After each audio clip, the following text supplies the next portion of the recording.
पूर्वांचल में अपनी दबंगई का लोहा मनवाने वाले एक से एक सूरमा पैदा हुए, लेकिन समय के काले चक्र ने एक दिन उन्हें खाक में मिला दिया। उत्तर प्रदेश में एक ऐसा भी दौर था जब माफियाओं की तूती बोला करती थी। व्यापारी हो या उद्योगपति, नेता हो या बड़ी आसामी, माफियाओं की दहशत के आगे हर कोई नतमस्तक था। रंगदारी और फिरौती के साथ साथ हत्या का प्रयास, लूट, अपहरण और राहजनी समेत कई आपराधिक गतिविधियों से समूचे उत्तर प्रदेश के वासी सहम उठे थे। लेकिन कहते हैं ना कि हर रात के अंधेरे के बाद सुबह का उजाला जरूर होता है। नमस्कार, मैं हूं संजय मिश्रा और आप देख रहे हैं 24 न्यूज की खास पेशकश यूपी में माफियाओं का सूर्यास्त। जी हां, पूर्वांचल और अपराध की बात हो तो सबसे पहले जिस नाम का जिक्र होता है वो नाम है मुख्तार अंसारी का। पिछले काफी दिनों से जेल में बंद मुख्तार के अपराधी बनने और फिर इसी दम पर राजनीति में उतरने की कहानी किसी फिल्म की तरह है, लेकिन उसका अंत मुख्तार के लिए काफी दुखद साबित हुआ।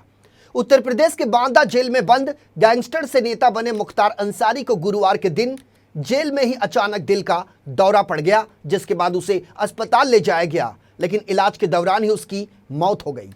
आपको बता दें कि उत्तर प्रदेश के मऊ निर्वाचन क्षेत्र से 5 बार विधायक रहे मुख्तार अंसारी अपनी आपराधिक पृष्ठभूमि के बावजूद यूपी की राजनीति में एक प्रमुख शख्सियत था। उसकी मृत्यु एक विवादास्पद और प्रभावशाली राजनीतिक करियर के अंत का प्रतीक है। मुख्तार अंसारी कैसे बना पूर्वांचल का मोस्ट वांटेड अपराधी? मुख्तार के आपराधिक इतिहास के बारे में शुरू से लेकर अंत तक आज हम आपको पूरी कहानी बताएंगे। दरअसल मुख्तार अंसारी उत्तर प्रदेश के मऊ विधानसभा क्षेत्र से लगातार 5 बार विधायक रहा, लेकिन मुख्तार अंसारी उत्तर प्रदेश के राजनेता के साथ साथ एक अपराधी था जिसकी पूर्वांचल में तूती बोला करती थी। बिना उसकी इजाजत के पूर्वांचल में किसी भी शिलान्यास की एक पट्टी तक नहीं रखी जाती। उसके आपराधिक इतिहास में जो सबसे जघन्य हत्याकांड की दास्तान लिखी गई वो थी भारतीय जनता पार्टी के विधायक कृष्णानंद राय की हत्या से जुड़ी। अप्रैल 2023 में एमपी एमएलए कोर्ट द्वारा मुख्तार अंसारी को कृष्णानंद राय की हत्या के लिए दोषी ठहराया गया और उसे 10 साल के कैद की सजा सुनाई गई और फर्जी हथियार लाइसेंस के मामले में उसे कोर्ट ने 13 मार्च 2024 को आजीवन कारावास की सजा सुनाई। लेकिन 28 मार्च को विकट परिस्थितियों में मुख्तार अंसारी की हृदयाघात के चलते मौत हो गई, जिसके बाद मुख्तार अंसारी के परिजनों ने कई तरह के गंभीर आरोप लगाए। मुख्तार की मौत के मामले में जेल प्रशासन तो शुरू से ही सवालों के घेरे में था। अब जनपद का मेडिकल कॉलेज भी इसमें शामिल हो गया है। दरअसल 26 मार्च को तड़के मुख्तार अंसारी को बांदा जेल से मेडिकल कॉलेज ले जाया गया। उसे पेट में दर्द की शिकायत थी। उसका पूरे दिन करीब 14 घंटे तक इलाज चला। फिर यहाँ के डॉक्टरों ने साधारण कब्ज की बीमारी बताकर उसे 26 मार्च की शाम को ही वापस जेल भेज दिया। बताया जाता है कि यहाँ भी उसे अस्पताल में रखने की बजाय बैरक में रखा गया। इसके बाद 28 मार्च को कैसे इतनी हालत बिगड़ गई कि उसे दिल का दौरा पड़ गया। विशेषज्ञों का मानना है कि कहीं न कहीं 26 मार्च के इलाज में भी हीला हवाली की गई, जिसकी वजह से मुख्तार का मर्ज पकड़ में नहीं आ सका। इतना ही नहीं, उसे किसी बड़े अस्पताल तो दूर जेल के अस्पताल में भी रखना क्यों नहीं मुनासिब समझा गया? इन सवालों का जवाब भी मेडिकल कॉलेज प्रशासन को अपनी जांच रिपोर्ट में देना होगा। वहीं पोस्टमार्टम के बाद माफिया मुख्तार अंसारी की मौत की वजह डॉक्टरों ने हार्ट अटैक बताई है। डॉक्टरों के मुताबिक मुख्तार को 8 सवा 8 बजे के आसपास दिल का दौरा पड़ा था।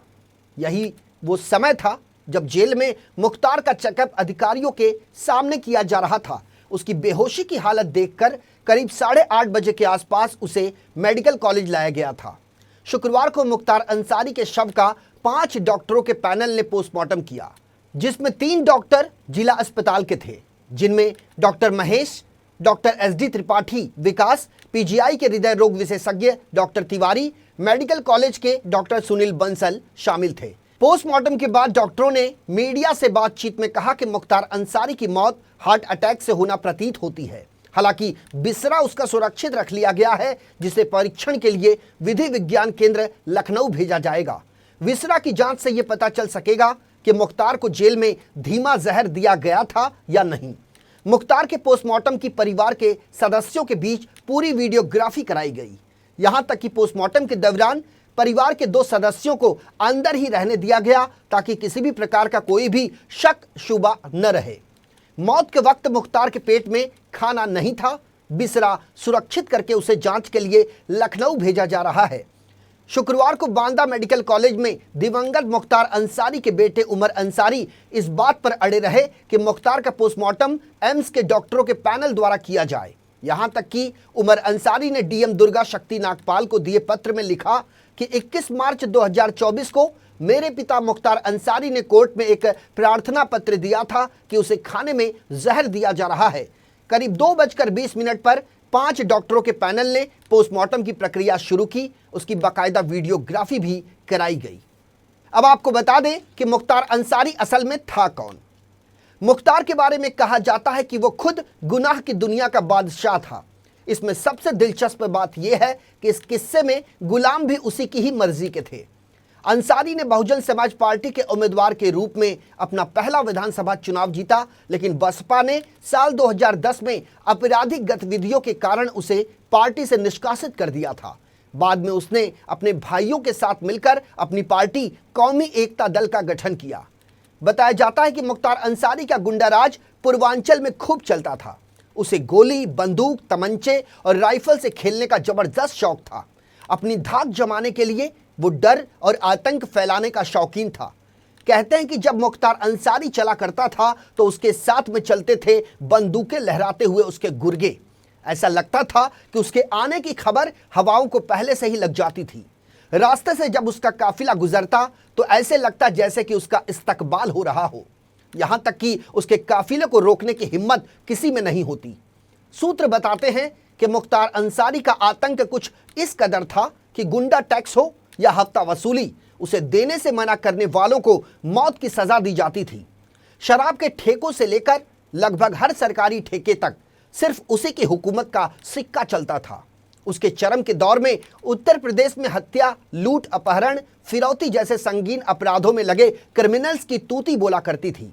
बनारस से बलिया तक, गाजीपुर से जौनपुर तक और मऊ से कानपुर तक मुख्तार अंसारी के नाम की दहशत थी। एक अंग्रेजी अखबार की रिपोर्ट के मुताबिक उत्तर प्रदेश के एक सजा याफ्ता गैंगस्टर और राजनेता के रूप में जाना जाने वाला मुख्तार अंसारी मऊ निर्वाचन क्षेत्र से 5 बार विधायक चुना गया था। वहीं पूर्व उपराष्ट्रपति मोहम्मद हामिद अंसारी के रिश्तेदार के तौर पर भी जाना जाता था मुख्तार अंसारी।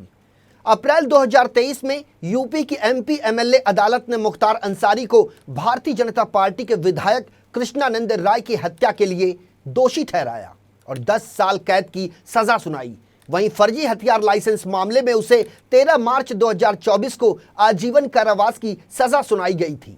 गैंगस्टर से नेता बने 60 वर्षीय मुख्तार अंसारी ने साल 2005 से यूपी और पंजाब में जेल की सलाखों के पीछे अपना जीवन काटा और अब उसकी मौत हो गई है।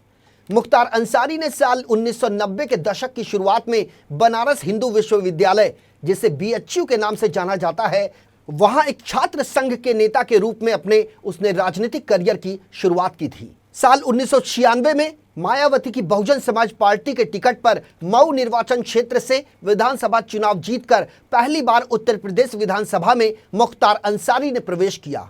मुख्तार अंसारी ने साल 1996 से साल 2022 तक मऊ सीट से रिकॉर्ड तोड़ 5 बार जीत हासिल की। साल 1995 आते आते मुख्तार मोस्ट वांटेड अपराधी बन चुका था। इस दौरान वो अच्छी तरह से समझ चुका था, यदि बाहुबली और मोस्ट वांटेड होकर भी पुलिस और कानून से उसे बचना है और उनसे आंख मिचौली करनी है तो उसे सियासत की शरण में जाना होगा। लेकिन कहते हैं ना कि राजनीति खून मांगती है और जिसके हाथ खून से सने होते हैं वो सियासत की सबसे बड़ी जरूरत बन जाता है। इसलिए साल 1995 में उसे राजनीति में एंट्री मिल गई। साल 1996 में मुख्तार ने तत्कालीन एसपी उदय शंकर पर जानलेवा हमला किया था और इसी साल उसने कोयला व्यापारी रुंगटा का अपहरण कर लिया था।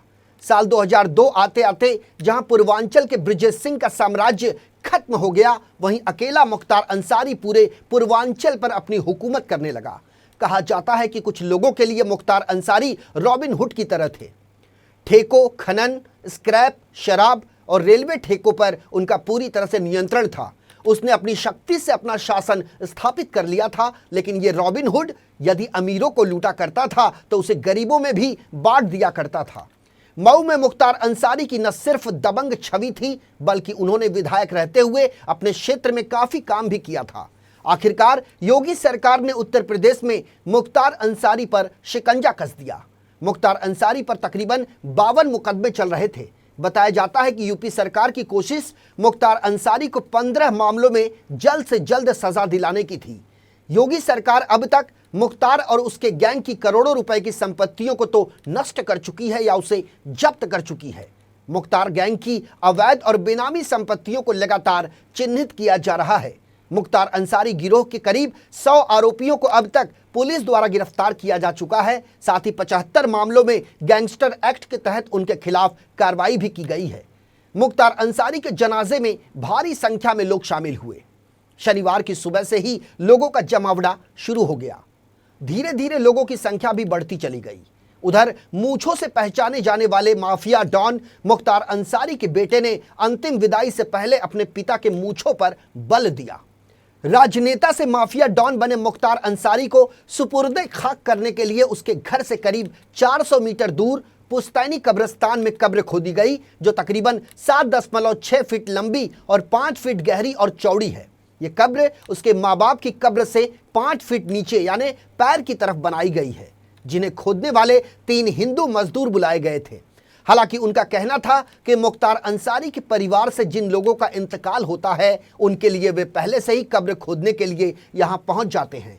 इस कब्रिस्तान में अब तक मुख्तार के परिवार से पिता सुबहानअल्लाह अंसारी और उनकी पत्नी का कब्र अगल बगल में ही बनाया गया है, जबकि उनके पूर्वजों की कब्र बगल में ही स्थित है। मुख्तार अंसारी की कब्र को उनके कब्र से 5 फीट नीचे सुबह 7:30 बजे के आसपास बनाने का काम शुरू किया गया। ये कार्य उनके भतीजे शोहेब अंसारी की निगरानी में हुआ, जिसके लिए 3 हिंदू मजदूर, जिनका नाम नगीना, संजय और गिरधारी बताया जाता है, उन्हें बुलाया गया। मुख्तार अंसारी की मौत के बाद से ही गाजीपुर जिले में चप्पे चप्पे पर पुलिस द्वारा सुरक्षा व्यवस्था बढ़ा दी गई।